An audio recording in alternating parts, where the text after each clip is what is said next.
నువ్వు ఎవరికి మొరపెడుతున్నావు? ఉపవాసాన్ని. దేనికి మొరపెడుతున్నావు? ఉపవాసాన్ని ఆయన అడుగుతున్నాడు.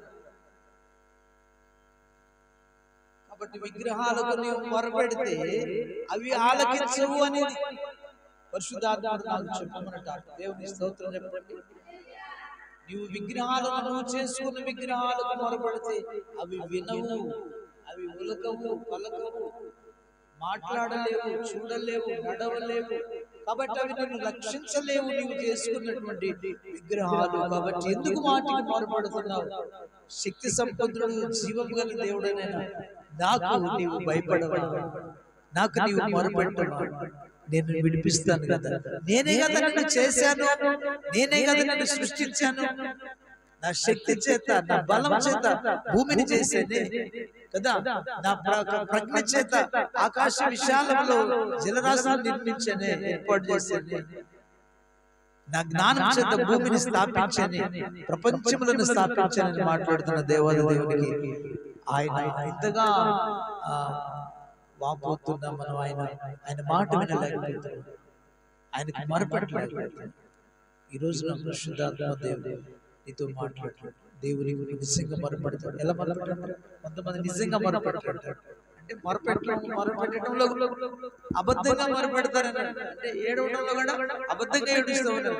రావడంలో కూడా నిజంగా రామని అర్థం, మనస్ఫూర్తిగా హృదయపూర్వకంగా రామ. వస్త్రాలు అయితే చింపుకుంటాం కానీ కదా, హృదయాన్ని మాత్రం చింపుకోలేకపోతున్నాం. అందుకే యోవేలు గ్రంథం 2:12 అన్నాడు కదా, ఇప్పుడైనా మీరు ఉపవాసం ఉండండి, నా యొద్దకు మళ్ళుకోండి, నా యొద్దకు రండి కదా. ఏమన్నాడు? మీ వస్త్రములు కాక, మీ అంటే పై వేషం కాకుండా కదా, మీ హృదయంలో కదా, హృదయాల్లో చింపుకోమంటున్నాడు కదా. ఏమన్నాడు? హృదయాల్లో చింపుకొని ఆయన తట్టు తిరుమని, ఆయనకు మొరపెట్టమంటున్నాడు కదా. అప్పుడు తప్పకుండా ఆయన మన మొరను ఆలకిస్తాడు. నిజముగా మొరపెడతాడు, సమీపంగా వస్తాడు. నువ్వు మొరపెడుతుంటే ఆయన ఏడుస్తుంటే ఆయన నీ దగ్గరకు వస్తాడు. ఆపదలన్నిటి నుంచి అన్ని విడిపించి రక్షిస్తాడంట. ఆ మంచి దేవుడు మనకు తోడు ఉన్నాడు.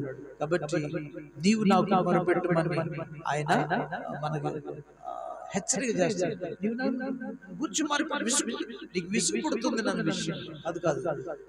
నీవు నాకు మొరపెడితే నేను ఉత్తరం ఇస్తాను. గ్రహింపలేని గూఢమైన సంగతులు, ఈ సమస్య ఎందుకు వచ్చిందో, ఈ వ్యాధి ఎందుకు వచ్చిందో, ఈ కష్టం ఎందుకు వచ్చిందో, ఈ బాధలు ఎందుకు వచ్చిందో అని ఆయన తెలియజేస్తాడు. వాటిని మనం ఒప్పుకొని విడిచిపెడితే దీవెనలు, ఆశీర్వాదాలు ఉంటాయి. దేవునికి స్తోత్రం కలుగునుగా. చెప్పండి హల్లెలూయా. కాబట్టి విగ్రహాలకు మొరపెట్టినందువల్ల అవి నిన్ను రక్షించలేవు అని మాట్లాడాడు. యోవేలు గ్రంథం 1వ అధ్యాయం వచ్చిన చూపించి ముగిస్తాను. యోవేలు గ్రంథం 51వ